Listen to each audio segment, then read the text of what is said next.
ಹೆಂಡತಿ ಅಂದರೆ ಪ್ರಾಣ ಇರುತ್ತೆ. ಹೆಂಡತಿ ಏನು ತಿಂದ್ಲು, ಎಲ್ಲಿದ್ದಾಳೆ, ಹೇಗಿದ್ದಾಳೆ, ಅವಳು ಇಷ್ಟ ಏನು, ಇದೆಲ್ಲದ್ರ ಬಗ್ಗೆ ಆತನ ಫೋಕಸ್ ಇರುತ್ತೆ. ಬಟ್ ಅವಳಿಗೆ ಅದು ಬೋರ್ ಆಗುತ್ತೆ. Why it happens? ಒಂದು ಹೇಳ್ತೀನಿ, this is something called trauma bonding ಅಂತ ಹೇಳ್ತಾರೆ. Trauma bonding. ಓಕೆ.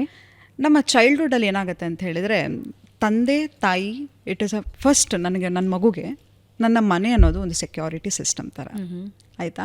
ಎಷ್ಟೋ ಸತಿ ನಮಗೆ ಬಾಲ್ಯದಲ್ಲಿ ನನ್ನ ತಂದೆ ಅಥವಾ ತಾಯಿ ನನಗೆ ಆ ಎಮೋಷ್ನಲ್ ಬಾಂಡಿಂಗನ್ನು ಕೊಡದೇ ಇದ್ದಾಗ I feel love is very hard to earn. Okay. So ಯಾವಾಗ ನನಗೆ ಯಾರೋ ತುಂಬ ಎಕ್ಸೆಸಿವ್ ಅಟೆನ್ಷನ್ ಕೊಡ್ತಾ ಇರ್ತಾರೆ, ಎಕ್ಸೆಸಿವ್ ಪ್ರೀತಿ ಕೊಡ್ತಾ ಇರ್ತಾರೆ, I feel it's a toxic because foreign substance ಅನ್ಸುತ್ತೆ. Because I didn't know for every attention ನಾನು ಹೋಗಿ ಅಮ್ಮ ನೋಡು ನಾನು ಬೆಡ್ ಹತ್ತಿ ಜಂಪ್ ಮಾಡ್ತೀನಿ ನೋಡು ಅಂತ ಹೇಳ್ತಿದ್ದಿಲ್ಲ. ಡ್ರಾಯಿಂಗ್ ಮಾಡಿ ಅಪ್ಪ ನೋಡಿ ಡ್ರಾಯಿಂಗ್ ಮಾಡಿದ್ದೀನಿ ಅನ್ನೋದು. ನೀವು ನೋಡಿದ್ದೀರಾ ಮಕ್ಕಳು ಕಾನ್ಸ್ಟೆಂಟಾಗಿ, ನೀವು ಯಾರ್ದೋ ಮನೆಗೆ ಹೋಗಿ, ಒಂದು ಸಣ್ಣ ಮಗು ಇರೋ ಮನೆಗೆ, ಆ ಮಗು ಆಂಟಿನ ನೋಡಿ ಡ್ರಾಯಿಂಗ್ ಮಾಡಿದ್ದೀನಿ, ಕಾನ್ಸ್ಟೆಂಟ್ ಅಟೆನ್ಷನ್ ಸೀಕ್ ಮಾಡ್ತಾ ಇರುತ್ತೆ. ಯಾವಾಗ ಅಟೆನ್ಷನ್ ಸಿಗದೆ ಹೋಗುತ್ತೆ, ಆ ಅಟೆನ್ಷನ್ ಡಿಪ್ರೈವೇಷನ್ ಆಗಿರುತ್ತೆ, ಮಗುಗೆ ಏನನ್ಸುತ್ತೆ ಅಂತ ಹೇಳಿದ್ರೆ ನನಗೆ ಪ್ರೀತಿ ಅನ್ನೋದು ತುಂಬ ಕಷ್ಟದ ವಿಷಯ. ಅದನ್ನು ಹೇಗಾದರೂ ಮಾಡಿ ಪಡ್ಕೋಬೇಕು ಅಂದರೆ ನಾನು ಎಕ್ಸೆಸಿವ್ ಅಟೆನ್ಷನನ್ನು ತಗೊಳ್ಬೇಕು,